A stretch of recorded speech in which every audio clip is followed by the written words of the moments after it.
Cigar Boxing, and I am back. I just wanted to give my prediction for this fight this weekend on April 30th, Taylor versus Serrano, for history in boxing. So, shouts out to everybody out there, lovers of the sweet science, pugilist fans. This is history in the making right here. For me, I'm just a fan, an excited fan because we're getting to see the fights we really want to see. So, first off, Katie Taylor versus Amanda Serrano. This is for all the marbles. Jesus, this is one of the biggest fights in female boxing history. Let me say thank you to Matchroom Boxing with Eddie Hearn and also MVP Promotions with Jake Paul. Some of you see him as a clown, but he helped get this fight done. So I must tip my hat to him. This fight is for all the marbles. Like I said before, you got the IBF, WBA, WBC, and WBO lightweight belts on the line.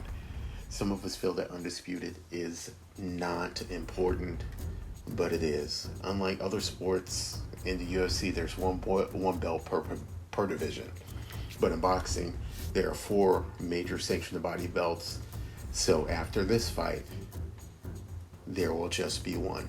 Instead of 4 different champions holding 4 different belts, there'll be one champion after this fight, crowned the undisputed lightweight champion of the world in women's boxing. Also, let's talk about Katie Taylor real quick. She is the undisputed lightweight champion of the world. That means 135 pounds, where you have Amanda Serrano, who is the featherweight champion of the world, where she has the WBO and the WBC championship belts. At featherweight, 126 pounds. This fight is going to take place in Madison Square Garden, New York City. New York's a historic boxing town. Ali Frazier, I can go on and on talking about fights that have happened there. This is also history simply because this is the highest purse for a female boxing match.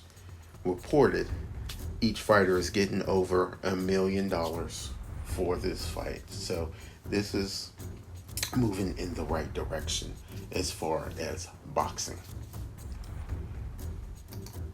First, let me talk about the ashes to victory for Katie Taylor. I'm going to keep it short and sweet. I'm just a fan. I'm not a boxing expert.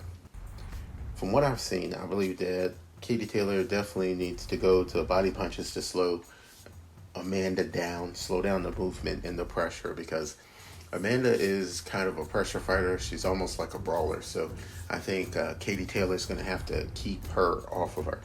Also, she needs a hard jab, and she needs to double the jab to keep Amanda at bay. I don't think it's necessarily going to happen if Amanda does not respect her power. Remember, in this fight, truly, Katie Taylor is the faster fighter.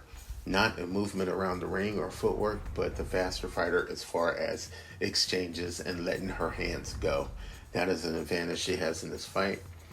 I think she needs to use it to the best of her ability. Championship rounds, the last few fights with Katie Taylor, she's kind of weighing down and she looked kind of old in the later rounds. Definitely you could tell, and I hope I'm pronouncing this right, the Delphine Pursuit fights that she has had. I can tell she is slowing down as a fighter, in my opinion. Next up, let's talk about Amanda Serrano, the ashes to victory for her. Number one is the pressure. In my opinion, she needs to keep effective pressure. Go back to those Delphine fights and take a page out of that book, effective pressure. Also, the knockout is kind of unrealistic when you look at statistically, when you look at elite fighters on championship levels, there are not many knockouts. It's only a few. So I believe that Amanda needs to work on breaking her down, and she needs to use her footwork. She can move around the ring. She's kind of wild at times, but she has better legs than a lot of fighters that Katie Taylor has fought lately. Also, don't hit HUD. Sometimes Serrano gets in a slugfest as she head hunts. On this level with Katie Taylor, I think that is something bad. I don't think she should do that, in my opinion. If she does these few things, I think it'll help her out in the fight. This is my prediction, and I'm going to keep it short and sweet. I believe that Amanda Serrano is going to win by majority decision, not a unanimous majority of the decision. This is going to be a close fight. What'll tell the difference in this fight are the later rounds. Simply because in women's boxing, the rounds are 2 minutes. And I don't think that's enough time to see a knockout. But I think that if we get the best version of Amanda Serrano, from what I've seen, she's virtually been untouchable lately. If she lets her hands go and keeps effective pressure, I think she'll win a majority decision in this fight. Katie Taylor definitely could win if Serrano sits in the pocket and tries to exchange with her. Katie Taylor could win. So truthfully, to me, this is a 50-50 fight. But in hindsight, thinking, just looking at both of the fighters and looking at tapes, I have Amanda Serrano majority decision. I don't think she's going to knock out Katie Taylor.